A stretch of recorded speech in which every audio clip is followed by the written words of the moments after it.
સવારના 8:15 થયા અને પતિદેવ ઓફિસ જવા માટે નીકળી ગયા। આપણે પણ ઘરના કામ કરીને ફ્રી થઈ ગયા છીએ। સામે જો લાલ કલરના ફૂલ છે ને બહુ મસ્ત દેખાય છે।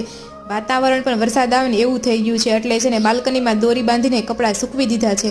ચોમાસામાં બધાના ઘરે આવું જ હોય છે ને। પછી બપોર કરવા સાસુઓ જમવા માટે બેસી ગયા છીએ। જમવામાં છે બટેકાનું શાક, રોટલી। 5 વાગે ભેળ ખાવાનું મન થયું તો ભેળ બનાવી નાખી છે અને સંધ્યાનો ટાઈમ થઈ ગયો છે। કેટલું મસ્ત દૂધિયા કલરનું વાતાવરણ હતું અને એ મસ્ત મજાનો ઠંડો પવન પણ હતો। તો સાંજના રસોઈમાં આપણે બનાવ્યું છે તુરિયાનું શાક અને સાથે આપણે જોશે ભાખરી પણ બનાવી છે। તો ફટાફટ બનાવીને જમી લઈએ। જમવા બેઠા ને તો સાસનો મસાલો એટલે જીરું થઈ રહ્યું હતું, તો એના વગર તો મજા ન આવે, એટલે આપણે જીરું ભરી લીધું છે અને પછી આપણે જમવા બેસી ગયા। તો પતિદેવ છે ને કંઈક નવી વસ્તુ બતાવતા હતા। હવે આ વસ્તુ શું છે તમે કોમેન્ટ કરો, એને તો બહુ જ ભાવે છે જમતી વખતે। ફરી મળીશું, રાધે રાધે।